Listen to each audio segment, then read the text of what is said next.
created before.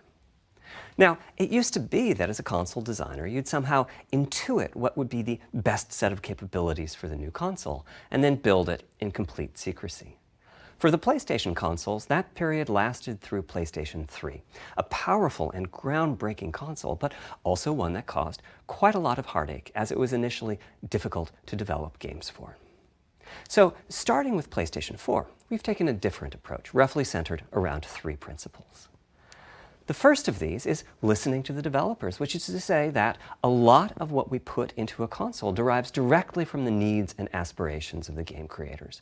We definitely do have some ideas of our own, but at the core of our philosophy for designing consoles is that game players are here for the fantastic games. Which is to say that game creators matter. Anything we can do to make life easier for the game creators or help them realize their dreams, we will do. About once every 2 years, I take a tour of the industry. I go to the various developers and publishers, sit down, and discuss how they're doing with the current consoles and what they'd like to see in future consoles.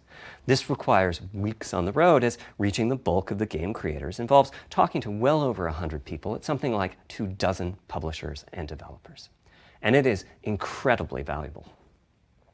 By the way, the feature most requested by the developers, that was an SSD. Which we were very happy to put in the hardware, but a lot of problem solving was required. I'll be doing a deep dive on the SSD and surrounding systems later on in this talk. It's also key to make a generational leap while keeping the console sufficiently familiar to game developers. I think about this in terms of balancing evolution and revolution. Now, with PlayStation 1, 2, and 3, the target was a revolution each time with a brand new feature set. That was great in many ways, but time for the developers to get up and running got longer with each console. In the past, I've called this time to triangle. Here's what I had for those 3 consoles. To be clear, I'm not talking about time to make a game. Developers will be ambitious, and it may take them 6 years or so to realize their vision.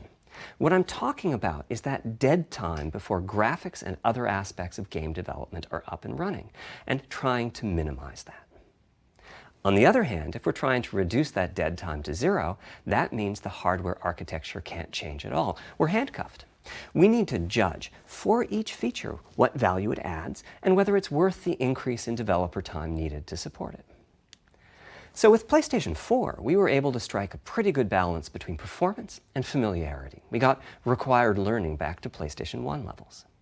With PS5, the GPU was definitely the area we felt the most tension between adding new features and keeping a familiar programming model. Ultimately, I think we've ended up with something under a month of getting up to speed. That feels like we're striking about the right balance. I'll go into a bit more detail later today about our philosophy with the GPU and the specific feature set that resulted from it. It's also very important for us, as the hardware team, to find new dreams, by which I mean something other than CPU performance, GPU performance, and the amount of RAM. The increase in graphics performance over the past 2 decades has been astonishing, but there are other areas in which we can innovate and provide significant value to the game creators, and through them, the players. That's why the SSD was very much on our list of directions to explore, regardless of what came out of the conversations with game developers and publishers. The biggest feature in this category is the custom engine for audio. That's today's final topic. The push for vastly improved audio, and in particular 3D audio, isn't something that came out of the developer meetings. It's much more the case that we had a dream of what might be possible 5 years from now, and then worked out a number of steps we could take to set us on that path. So here again are the 3 principles, the first being enabling the desires of developers to drive the hardware design. To me, the SSD really is the key to the next generation. It's a game changer. And it was the #1 ask from developers for PlayStation 5. As in, we know it's probably impossible, but can you put an SSD in it? That was a discussion we were also having internally. It was clear that the presence of a hard drive in every PlayStation 4 was having a positive impact. A lot of things that would simply have been impossible at Blu-ray disc speeds were now possible. At the same time, though, in 2015 and 2016, when we were having these conversations, developers were already banging up against the limits of the hard drive, and a lot of developer time was being spent designing around slow load speeds. I want to focus in on just one number here, which is how long it takes to load a gigabyte of data from a hard drive. The difficulty being that hard drives are neither particularly fast nor flexible. If all your data is in one block, which is frankly not very likely, you can load 50 to 100 megabytes a second, depending on where the data is located on the hard drive. Let's assume it's on the outer edge, which means loading a gigabyte takes 10 seconds. If you compress your game packages, you can fit more data on the Blu-ray disc and also effectively boost your hard drive read speed by the compression ratio. We support zlib decompression on PlayStation 4 that gets you something like 50% more data on the disk and 50% higher effective read speed. Unfortunately, though, it's highly likely that your data is scattered around in various files on the hard drive, as well as sourced from multiple locations within those files. So lots of seeks are needed at 2 to 50-ish milliseconds each. My rule of thumb is that the hard drive is spending 2/3 of its time seeking and only 1/3 of its time actually loading data. Putting all of that together, a gigabyte is very roughly 20 seconds to load from a hard drive. Now, a gigabyte is not much data. Games are using 5 or 6 gigabytes of RAM on PlayStation 4, so boot times and load times can get pretty grim. Or to put that differently, as a player, you wait for the game to boot, wait for the game to load, wait for the level to reload every time you die, and you wait for what is euphemistically called fast travel. And all of that leads to the dream. What if we could have not just an SSD, but a blindingly fast SSD? If we could load 5 gigabytes a second from it, what would change? Now, SSDs are completely different from hard drives. They don't have seeks as such. If you have a 5 gigabyte a second SSD, you can read data from 1,000 different locations in that second, pretty much at speed. As for time to load a gigabyte, this is next gen we're talking about, so memory is bigger. Instead, we should be asking how long to load 2 gigabytes. And the answer is about 1/4 of a second. I mean, that's amazing. We're talking 2 orders of magnitude, meaning very roughly 100 times faster. Which means at 5 gigabytes a second for the SSD, the potential is that the game boots in a second. There are no load screens. The game just fades down while loading a half dozen gigabytes and fades back up again. Same for a reload. You're immediately back in the action after you die. And fast travel becomes so fast it's blink and you miss it. As game creators, we go from trying to distract the player from how long fast travel is taking, like those Spider-Man subway rides, to being so blindingly fast that we might even have to slow that transition down. Pretty cool, right? But for me, this is not the primary reason to change from a hard drive to an SSD. The primary reason for an ultra-fast SSD is that it gives the game designer freedom. Or to put that differently, with a hard drive, the 20 seconds that it takes to load a gigabyte can sabotage the game that the developer is trying to create. I think almost all of us in the room have experienced this, maybe in different ways. Say we're making an adventure game and we have 2 rich environments where we each want enough textures and models to fill memory, which you can do as long as you have a long staircase or elevator ride or a windy corridor where you can ditch the old assets and then take 30 seconds or so to load the new assets.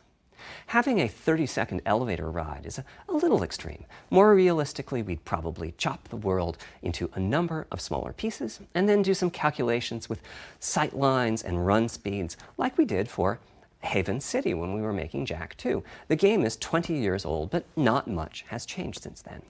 All those twisty passages are there for a reason.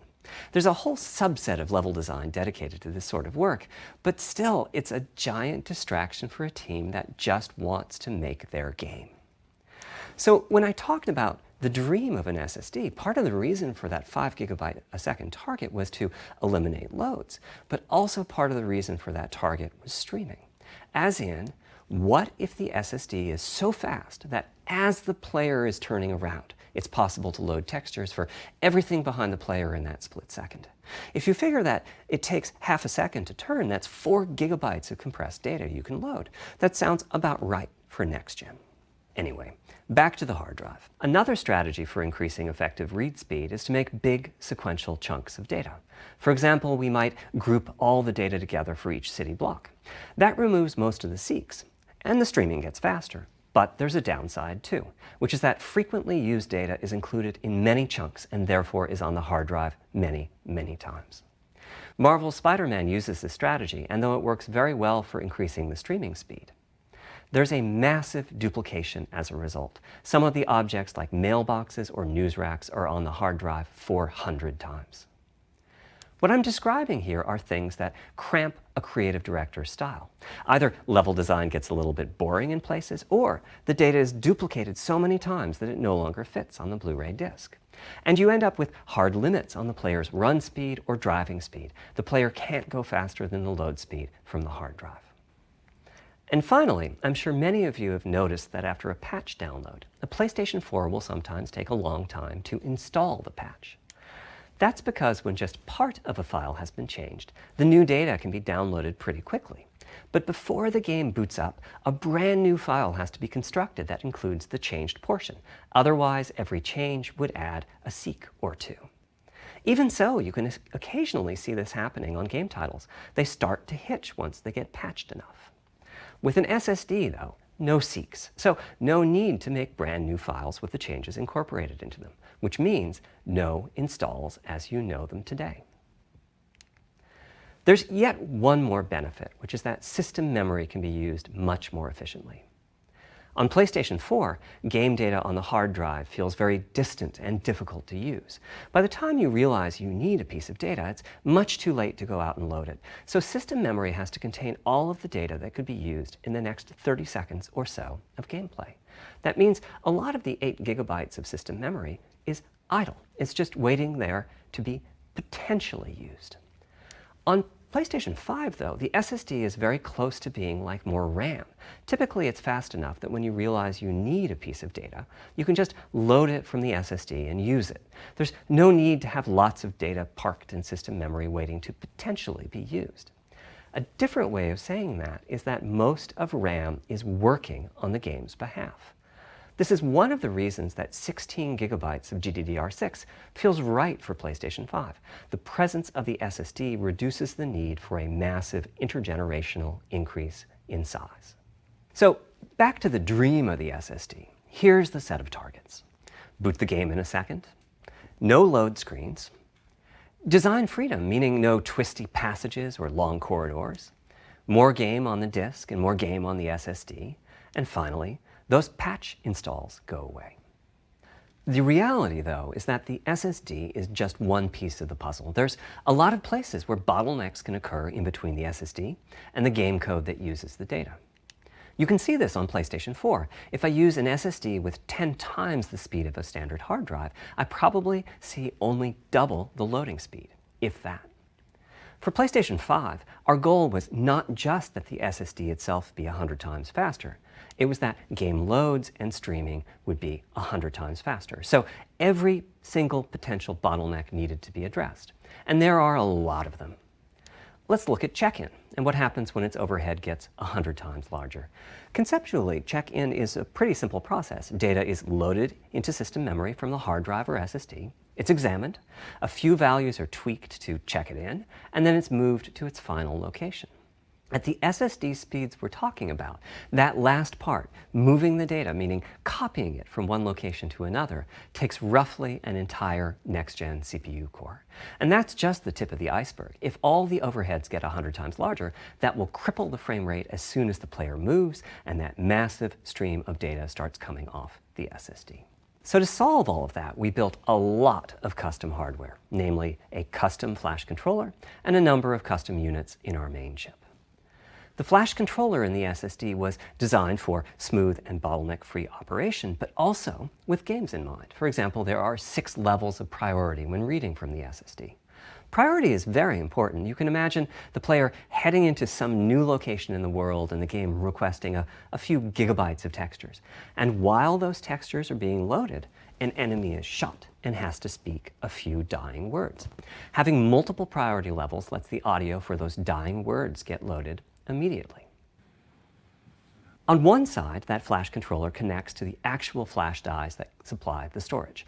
To reach our bandwidth target of 5 gigabytes a second, we ended up with a 12-channel interface. 8 channels wouldn't be enough. The resulting bandwidth we have achieved is actually 5.5 gigabytes a second. With a 12-channel interface, the most natural size that emerges for an SSD is 825 gigabytes. The key question for us was, is that enough? I mean, it's tempting to add more, but flash certainly doesn't come cheap, and we have a responsibility to our gaming audience to be cost-effective with regards to what we put in the console. Ultimately, we resolved this question by looking at the play patterns of a broad range of gamers. We examined the specific games that they were playing over the course of a weekend or a week or a month, and whether that set of games would fit properly on the SSD. We were able to establish that the friction caused by reinstalls or redownloads would be quite low, and so we locked in on that 825 gigabyte size, while also preparing multiple strategies so that those who want more storage can add it. I'll go through the details in a moment. Back to the flash controller. On the other side, it connects to our main custom chip via 4 lanes of Gen 4 PCIe. And inside the main custom chip is a pretty hefty unit dedicated to I/O. Before we talk about what that does, let's talk compression for a moment. PlayStation 4 used zlib as its compression format. We decided to use it again on PlayStation 5, but on my 2017 tour of developers, I learned about a new format called Kraken from Rad Game Tools. It's like zlib's smarter cousin. Simple, similar types of algorithms, but about 10% better compression, which is pretty big. That means 10% more game on the UHD Blu-ray disc or on the SSD. Kraken had only been out for a year, but it was already becoming a de facto industry standard. Half of the teams I talked to were either using it or getting ready to evaluate it. So we hustled and built a custom decompressor into the I/O unit, one capable of handling over 5 gigabytes of Kraken format input data a second. After decompression, that typically becomes 8 or 9 gigabytes, but the unit itself is capable of outputting as much as 22 gigabytes a second if the data happen to compress particularly well. By the way, in terms of performance, that custom decompressor equates to 9 of our Zen 2 cores. That's what it would take to decompress the Kraken stream with a conventional CPU. There's a lot more in the custom I/O unit, including a dedicated DMA controller. The game can direct exactly where it wants to send the data coming off of the SSD. This equates to another Zen 2 core or 2 in terms of its copy performance. Its primary purpose is to remove check-in as a bottleneck. There's 2 dedicated I/O coprocessors and a large RAM pool. These aren't Zen 2 cores. They're there principally to direct the variety of custom hardware around them. One of the coprocessors is dedicated to SSD I/O. This lets us bypass traditional file I/O and its bottlenecks when reading from the SSD. The other is responsible for memory mapping, which I know doesn't sound like anything related to the SSD, but a lot of developers map and remap memory as part of file I/O, and this too can become a bottleneck. There are coherency engines to assist the coprocessors. Coherency comes up a lot in places. Probably the biggest coherency issue is stale data in the GPU caches. Flushing all of the GPU caches whenever the SSD is read is an unattractive option. It could really hurt the GPU performance. So we've implemented a gentler way of doing things, where the coherency engines inform the GPU of the overwritten address ranges, and custom scrubbers in several dozen GPU caches do pinpoint evictions of just those address ranges. The best thing is, as a game developer, when you read from the SSD, you don't need to know any of this. You don't even need to know that your data is compressed. You just indicate what data you'd like to read from your original uncompressed file and where you'd like to put it, and the whole process of loading it happens invisibly to you and at very high speed. Back to the dream. Thanks to all of that surrounding hardware, our 5.5 gigabytes a second really should translate into something like 100 times faster I/O than PS4 and allow the dream of no load screens and super fast streaming to become a reality. Having said that, expandability of our SSD is going to be quite important. Flash is costly, and you may very well want to add storage to whatever we put in the console. Now, the kind of storage you need depends on how you're going to use it. If you have an extensive PlayStation 4 library and you'd like to take advantage of backwards compatibility to play those games on PlayStation 5, then a large external hard drive is ideal. You can leave your games on the hard drive and play them directly from there, thus saving the pricier SSD storage for your PlayStation 5 titles, or you can copy your active PlayStation 4 titles to the SSD. If your purpose in adding more storage is to play PlayStation 5 titles, though, ideally you would add to your SSD storage. We will be supporting certain M2 SSDs. These are internal drives that you can get on the open market and install in a bay in the PlayStation 5. As for which ones we support and when, I'll get to that in a moment. They connect through the custom I/O unit just like our SSD does, so they can take full advantage of the decompression, I/O coprocessors, and all the other features I was talking about. Here's the catch, though. That commercial drive has to be at least as fast as ours. Games that rely on the speed of our SSD need to work flawlessly with any M2 drive. When I gave the Wired interview last year, I said that the PlayStation 5 SSD was faster than anything available on PC. At the time, commercial M2 drives used PCIe 3.0, and 4 lanes of that cap out at 3.5 gigabytes a second. In other words, no PCIe 3.0 drive can hit the required spec. M2 drives with PCIe 4.0 are now out in the market. We're getting samples and seeing 4 or 5 gigabytes a second from them. By year's end, I expect there will be drives that saturate 4.0 and support 7 gigabytes a second. Having said that, we are comparing apples and oranges, though, because that commercial M2 drive will have its own architecture, its own flash controller, and so on. For example, the NVMe specification lays out a priority scheme for requests that the M2 drives can use. And that scheme is pretty nice, but it only has 2 true priority levels. Our drive supports 6. We can hook up a drive with only 2 priority levels, definitely, but our custom I/O unit has to arbitrate the extra priorities rather than the M2 drive's flash controller. And so the M2 drive needs a little extra speed to take care of issues arising from the different approach. That commercial drive also needs to physically fit inside of the bay we created in PlayStation 5 for M2 drives. Unlike internal hard drives, there's unfortunately no standard for the height of an M2 drive, and some M2 drives have giant heat sinks. In fact, some of them even have their own fans. Right now, we're getting M2 drive samples and benchmarking them in various ways. When games hit beta as they get ready for the PlayStation 5 launch at year-end, we'll also be doing some compatibility testing to make sure that the architecture of particular M2 drives isn't too foreign for the games to handle. Once we've done that compatibility testing, we should be able to start letting you know which drives will physically fit and which drive samples have benchmarked appropriately high in our testing. It would be great if that happened by launch, but it's likely to be a bit past it, so please hold off on getting that M2 drive until you hear from us. Okay, back to our principles. Balancing evolution and revolution is the second of them. This was definitely a recurring theme with the GPU. We need new GPU features and capabilities. If we only have more performance, it's not really a new generation of console. Of course, many of these capabilities result in more performance. That's part of why a PlayStation 5 teraflop is more powerful than a PlayStation 4 teraflop.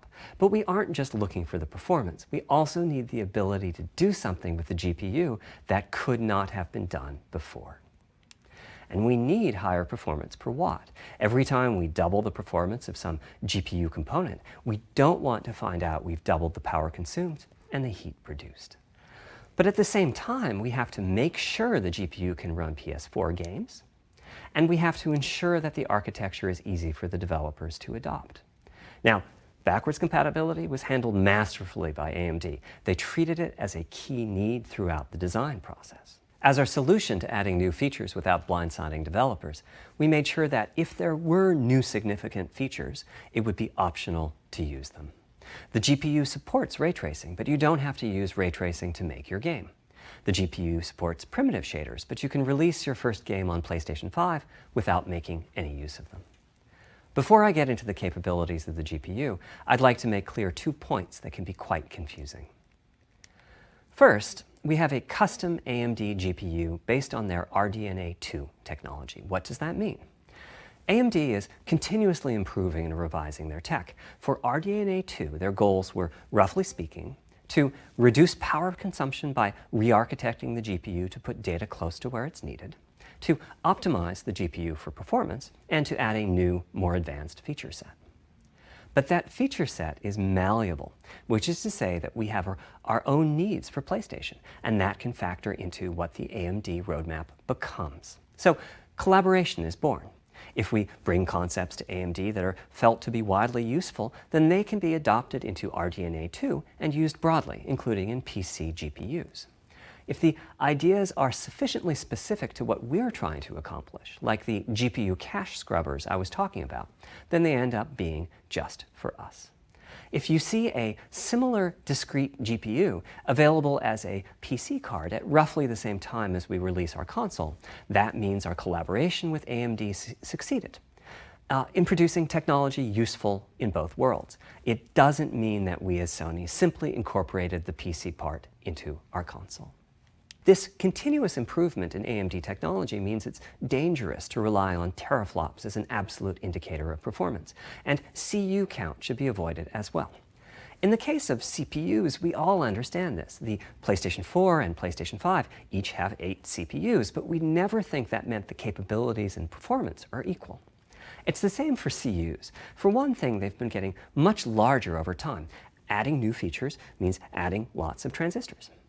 In fact, the transistor count for a PlayStation 5 CU is 62% larger than the transistor count for a PlayStation 4 CU. Second, the PlayStation 5 GPU is backwards compatible with PlayStation 4. What does that mean? One way you can achieve backwards compatibility is to put the previous console's chipset in the new console, like we did with some PlayStation 3s, but that's of course extremely expensive. A better way is to incorporate any differences in the previous console's logic into the new console's custom chips, meaning that even as the technology evolves, the logic and feature set that PlayStation 4 and PlayStation 4 Pro titles rely on is still available in backwards compatibility modes. One advantage of this strategy is that once backwards compatibility is in the console, it's in. It's not as if a cost down will remove backwards compatibility like it did on PlayStation 3. Achieving this unification of functionality took years of efforts by AMD, as any roadmap advancement creates a potential divergence in logic. Running PS4 and PS4 titles at boosted frequencies has also added complexity. The boost is truly massive this time around, and some game code just can't handle it. Testing has to be done on a title-by-title basis. Results are excellent, though. We recently took a look at the top 100 PlayStation 4 titles as ranked by playtime, and we're expecting almost all of them to be playable at launch on PlayStation 5. With regards to new features, as I said, our strategy was to try to break new ground, but at the same time not to require use of the new GPU capabilities. For more than a decade, GPUs have imposed a restriction on game engines. Software handles vertex processing, but for the most part, dedicated hardware is responsible for the triangles and other geometry that the vertices form. That means it's not possible to do even basic optimizations, such as aborting processing of a vertex if all geometry that uses it is off-screen. PlayStation 5 has a new unit called the Geometry Engine, which brings handling of triangles and other primitives under full programmatic control. As a game developer, you're free to ignore its existence and use the PlayStation 5 GPU as if it were no more capable than the PS4 GPU, or you can use this new intelligence in various ways. Simple usage could be performance optimization, such as removing backfaced or off-screen vertices and triangles. More complex usage involves something called primitive shaders, which allow the game to synthesize geometry on the fly as it's being rendered. It's a brand new capability. Using primitive shaders on PlayStation 5 will allow for a broad variety of techniques, including smoothly varying level of detail, addition of procedural detail to close-up objects, and improvements to particle effects and other visual special effects. Another major new feature of our custom RDNA 2-based GPU is ray tracing, using the same strategy as AMD's upcoming PC GPUs. The CUs contain a new specialized unit called the intersection engine, which can calculate the intersection of rays with boxes and triangles.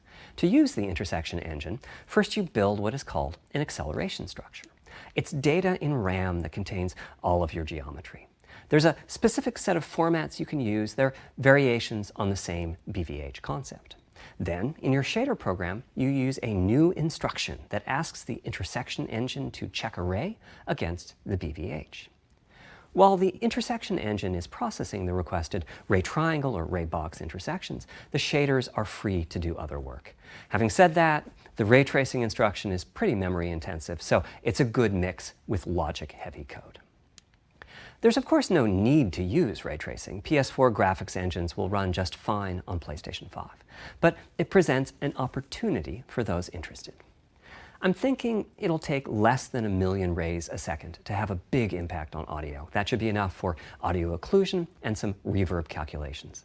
With a bit more of the GPU invested in ray tracing, it should be possible to do some very nice global illumination. Having said that, adding ray-traced shadows and reflections to a traditional graphics engine could easily take hundreds of millions of rays a second, and full ray tracing could take billions. How far can we go? I'm starting to get quite bullish. I've already seen a PlayStation 5 title that's successfully using ray tracing-based reflections in complex animated scenes with only modest costs. Another set of issues for the GPU involved size and frequency. How big do we make the GPU, and what frequency do we run it at? This is a balancing act. The chip has a cost, and there's a cost for whatever we use to supply that chip with power and to cool it. In general, I like running the GPU at higher frequency. Let me show you why. Here's 2 possible configurations for a GPU roughly of the level of the PlayStation 4 Pro. This is a thought experiment. Don't take these configurations too seriously. If you just calculate teraflops, you get the same number. But actually, the performance is noticeably different because teraflops is defined as the computational capability of the vector ALU. That's just one part of the GPU. There are a lot of other units. And those other units all run faster when the GPU frequency is higher. At 33% higher frequency, rasterization goes 33% faster. Processing the command buffer goes that much faster. The L2 and other caches have that much higher bandwidth, and so on. About the only downside is that system memory is 33% further away in terms of cycles. But the large number of benefits more than counterbalance that. As a friend of mine says, a rising tide lifts all boats. Also, it's easier to fully use 36 CUs in parallel than it is to fully use 48 CUs. When triangles are small, it's much harder to fill all those CUs with useful work. So there's a lot to be said for faster, assuming you can handle the resulting power and heat issues, which frankly, we haven't always done the best job at. Part of the reason for that is, historically, our process for setting CPU and GPU frequencies has relied on some heavy-duty guesswork with regards to how much electrical power games will consume and how much heat will be produced as a result inside of the console. Power consumption varies a lot from game to game. When I play God of War on my PS4 Pro, I know the power consumption is high just by the fan noise. But power isn't simply about engine quality. It's about the minutiae of what's being displayed and how. It's counterintuitive, but processing dense geometry typically consumes less power than processing simple geometry, which is, I suspect, why Horizon's map screen, with its low triangle count, makes my PS4 Pro heat up so much. Our process on previous consoles has been to try to guess what the maximum power consumption during the entire console lifetime might be, which is to say, the worst case scene in the worst case game, and prepare a cooling solution that we think will be quiet at that power level. Right? Fan noise is minimal. If we get it wrong, the console will be quite loud for the higher power games, and there's even a chance that it might overheat and shut down if we misestimate power too badly. PlayStation 5 is especially challenging because the CPU supports 256-bit native instructions that consume a lot of power. These are great here and there, but presumably only minimally used. Or are they? If we plan for major 256-bit instruction usage, we need to set the CPU clock substantially lower or noticeably increase the size of the power supply and fan. So, after much discussion, we decided to go with a very different direction on PlayStation 5. We built a GPU with 36 CUs. Mind you, RDNA 2 CUs are large. Each has 62% more transistors than the CUs we were using on PlayStation 4. So if we compare transistor counts, 36 RDNA 2 CUs equates to roughly 58 PlayStation 4 CUs. It is a fairly sizable GPU. Then we went with a variable frequency strategy for PlayStation 5, which is to say we continuously run the GPU and CPU in boost mode. We supply a generous amount of electrical power and then increase the frequency of GPU and CPU until they reach the capabilities of the system's cooling solution. It's a completely different paradigm. Rather than running at constant frequency and letting power vary based on the workload, we run at essentially constant power and let the frequency vary based on the workload. We then tackled the engineering challenge of a cost-effective and high-performance cooling solution designed for that specific power level. In some ways, it becomes a simpler problem because there are no more unknowns. There's no need to guess what power consumption the worst-case game might have. As for the details of the cooling solution, we're saving them for our teardown. I think you'll be quite happy with what the engineering team came up with. So, how fast can we run the GPU and CPU with this strategy? The simplest approach would be to look at the actual temperature of the silicon die and throttle the frequency on that basis. But that won't work. It fails to create a consistent PlayStation 5 experience. It wouldn't do to run a console slower simply because it was in a hot room. So rather than look at the actual temperature of the silicon die, we look at the activities that the GPU and CPU are performing and set the frequencies on that basis, which makes everything deterministic and repeatable. While we're at it, we also use AMD's Smart Shift technology and send any unused power from the CPU to the GPU so it can squeeze out a few more pixels. The benefits of this strategy are quite large. Running a GPU at 2 GHz was looking like an unreachable target with the old fixed frequency strategy. With this new paradigm, we're able to run way over that. In fact, we have to cap the GPU frequency at 2.23 GHz so that we can guarantee that the on-chip logic operates properly. 36 CUs at 2.23 GHz is 10.3 teraflops, and we expect the GPU to spend most of its time at or close to that frequency and performance.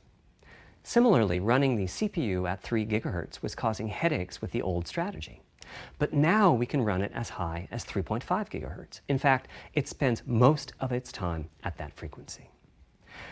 That doesn't mean all games will be running at 2.23 GHz and 3.5 GHz. When that worst-case game arrives, it will run at a lower clock speed, but not too much lower. To reduce power by 10%, it only takes a couple of percent reduction in frequency, so I'd expect any downclocking to be pretty minor.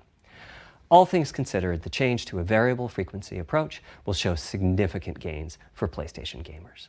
The final of our 3 principles was about finding new dreams. It's important for us on the hardware team to find new ways to expand or deepen gaming, and that's what led us to a focus on 3D audio.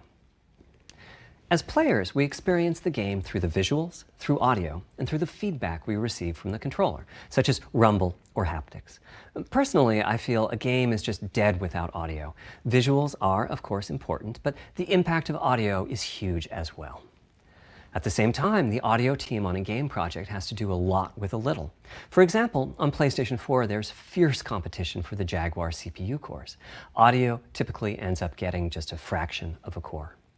That's not much of a computational resource, particularly when you consider that the visuals run at 30 or 60 frames a second, but audio processing needs to happen at almost 200 times a second. So it's been tough going making forward progress on audio with PlayStation 4, particularly when PlayStation 3 was such a beast when it came to audio. The SPUs in Cell were almost a perfect device for audio rendering. Simple pipelined algorithms could really take advantage of asynchronous DMA and frequently reached 100% utilization of the floating point unit. There's unfortunately nothing comparable on PlayStation 4. Probably the most dramatic progress in the PlayStation 4 generation has been with virtual reality. The PSVR hardware has its own audio unit. It supports about 50 pretty decent 3D sound sources. And this provided a hint as to where we could go with audio, as well as some valuable experience. Not to oversimplify, but here were our goals for audio on PlayStation 5. The first goal was great audio for everyone, not just VR users or soundbar owners or headphone users. That meant audio had to be part of the console. It couldn't be a peripheral. The second goal was to support hundreds of sound sources. We didn't want developers to have to pick and choose what sounds would get 3D effects and which wouldn't. We wanted every sound in the game to have dimensionality. And finally, we wanted to really take on the challenges of presence and locality. Now, when we say presence, we mean the feeling that you're actually there. You've entered the matrix. It's not, of course, something we thought we could perfectly achieve, but the idea was that if we stopped using just a rain sound and instead used lots of 3D audio sources for raindrops hitting the ground at all sorts of locations around you, then at some point your brain would take a leap and you'd begin to have this feeling of real presence inside the virtual world of the game. This has the capacity to affect your appreciation of the game, just like music in a game does. The concept of locality is simpler. It's just your sense of where the audio is coming from, to the right of you, behind you, above you. This can immerse you further in the game, and it can also directly enhance the gameplay. To use Dead Space as an example, I know, old school, you're fighting enemies in fairly dark, spooky locations. Back in the day, if you played the game using the TV speakers, you could tell that there was one last enemy growling and hunting you down, but it was difficult to tell quite where that enemy was. With headphones, you could tell that the enemy was somewhere on the right, which let you deduce, if you couldn't see it, that it must be somewhere behind and to your right. But with 3D audio with good locality, the idea is you know the enemy is precisely there, and you turn and you take it out. So, how do we know where a sound is coming from in the first place? Well, all those bumps and folds in the ear have a meaning, evolutionarily speaking. Based on what direction the sound is coming from, sound waves bounce around inside the ear, there's some constructive and destructive interference, and the result is a change in volume. The phase of the sound also shifts, depending on what path the sound wave took to reach the ear canal. These volume changes and phase shifts are different for each direction and also vary depending on the frequency of the sound. Head size and head shape also impact the sound in a similar fashion. The way that the sound changes, based on direction and frequency, can be encoded in a table called the Head-Related Transfer Function, or HRTF. Here's part of one. The vertical axis is the frequency. The horizontal axis is the direction, front, back, left, right, and the color gives the degree of attenuation of the sound at that frequency. The HRTF is as unique to an individual as a fingerprint is. In fact, you're looking at mine right now. Here's how we measure an HRTF. We've taken hundreds of people through this process. We put a microphone in the subject's left and right ear canals, and then sit the subject down in the middle of an array of 22 speakers. We then play an audio sweep from each speaker as we rotate the subject. In the course of 10 or 20 minutes, we're able to sample the HRTF at over 1,000 locations. Using an HRTF when rendering audio creates unparalleled quality, but it's computationally expensive. The simplest way to use an HRTF is to process a sound source to make it appear as if it's coming from one of those 1,000 locations we sample. Unfortunately, the processing has to be done in frequency domain rather than time domain, so there's multiple fast Fourier transforms needed for every sound source for every audio tick. That's a lot of multiplies. This computational complexity was the determining factor for our strategy. It meant we had to bite the bullet and design and build a custom hardware unit for 3D audio. Collectively, we're referring to the hardware unit and the proprietary algorithms we run on it as Tempest 3D Audio Tech. The meaning of 3D audio and technology should be pretty obvious here. As for Tempest, I feel it really reflects our goals with audio. It suggests a certain intensity of experience and also hints at your presence within it. We're calling the hardware unit that we built the Tempest engine. It's based on AMD's GPU technology. We modified a compute unit in such a way as to make it very close to the SPUs in PlayStation 3. Remember when I said that they were ideal for audio? So the Tempest engine has no caches, just like an SPU. All data access is via DMA, just like an SPU. Our target was that it would have more power than a CPU, thanks to the parallelism that a GPU can achieve, and that it would be more efficient than our GPU, thanks to the SPU-like architecture. The goal being to make possible near 100% utilization of the CU's vector units. Where we ended up is a unit with roughly the same SIMD power and bandwidth as all 8 Jaguar cores in the PlayStation 4 combined. If we were to use the same algorithms as PSVR, that's enough for something like 5,000 sound sources. But of course, we want to use more complex algorithms, and we don't need anything like that number of sounds. It would have been wonderful if a simpler strategy, such as using Dolby Atmos peripherals, could have achieved our goals, but we wanted 3D audio for all, not just those with licensed soundbars or the like. Also, we wanted many hundreds of sound sources, not just the 32 that Atmos supports.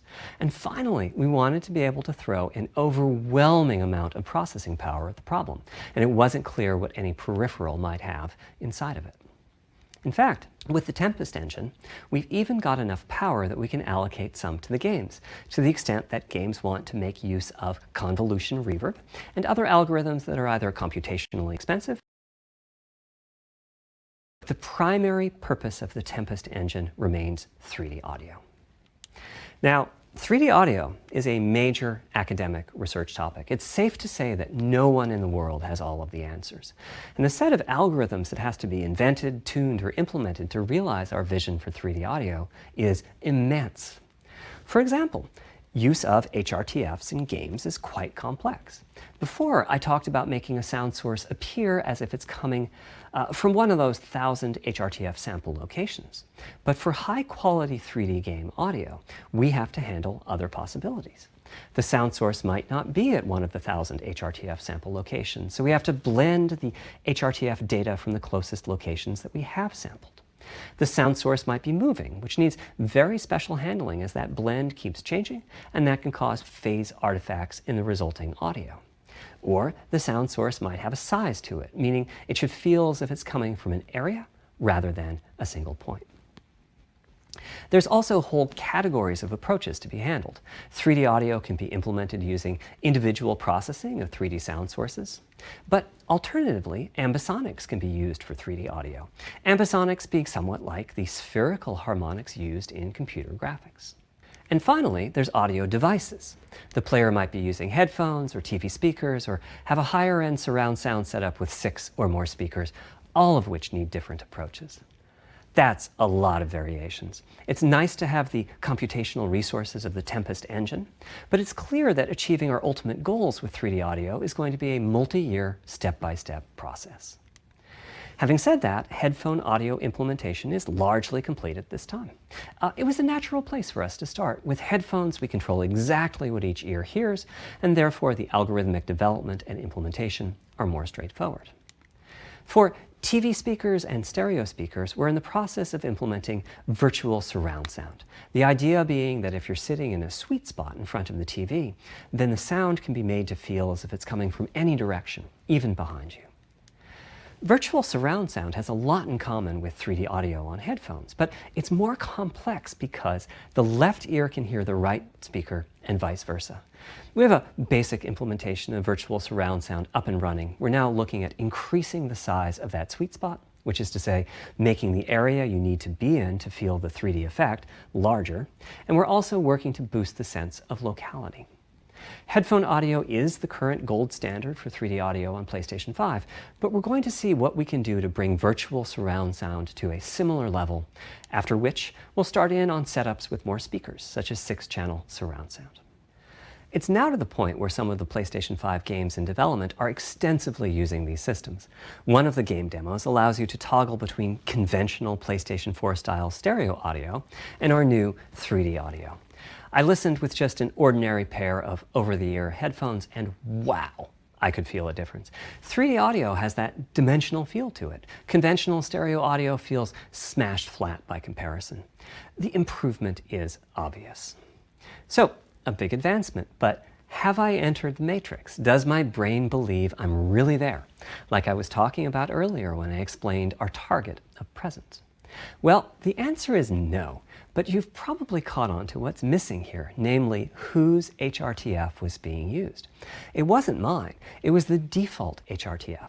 The audio team analyzed the hundreds that they measured and chose the one they felt was the closest fit to the total game playing audience. This shows a piece of the default HRTF on the left and my HRTF on the right. You can see that the general features are much the same, but the details are quite different. With the default HRTF, as I said, the 3D audio sounds pretty great. When I use my HRTF, though, the audio reaches a higher level of realism, which is to say that when using headphones and my HRTF, I occasionally get fooled and even think a sound is coming from the real world when it's actually coming from the game. A corollary to this is that there are a few people whose HRTFs are sufficiently far from the default HRTF, that's the red dot here, that they can toggle between PS4 style and PS5 style audio and not sense much difference. I've had a few people describe the PlayStation 5's 3D audio as sounding like a bit better stereo audio. Presumably they're the ones at the very edges of this diagram. Which means what HRTF you're using is key. I'd like everyone to be able to experience what I'm experiencing, but obviously it's not possible to measure the HRTF of every PlayStation user.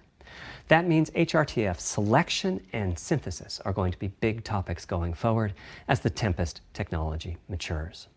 At PlayStation 5 launch, we'll be offering a choice of 5 HRTFs. There's a simple test where you pick the one that gives you the best locality. That's just the first step, though. This is an open-ended research topic. Maybe you'll be sending us a photo of your ear and we'll choose a neural network to pick the closest HRTF in our library. Maybe you'll be sending us a video of your ears and your head and we'll make a 3D model of them and synthesize the HRTF. Maybe you'll play an audio game to tune your HRTF. We'll be subtly changing it as you play and home in on the HRTF that gives you the highest score, meaning that it matches you the best. This is a journey we'll all be taking together over the next few years. Ultimately, we're committing to enabling everyone to experience that next level of realism. Hopefully, I've been able to illustrate a bit about our design and decision-making process today and why PlayStation 5 has the feature set that it does. Now comes the fun part. We get to see how the development community takes advantage of that feature set. I'm hoping for the completely unexpected. Will it come from audio, ray tracing, the capabilities of the SSD, or something else? I guess we'll find out soon enough. Thank you for your time today.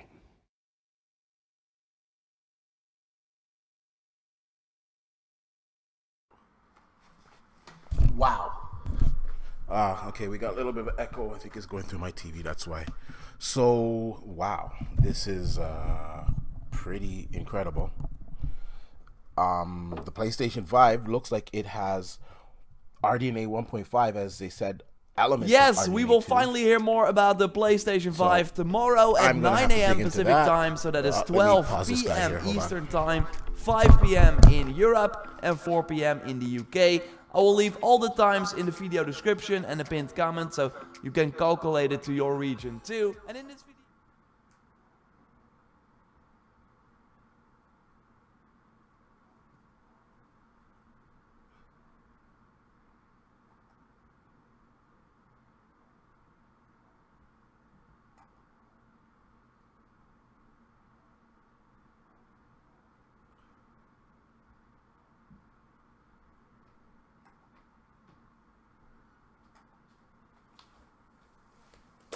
Okay.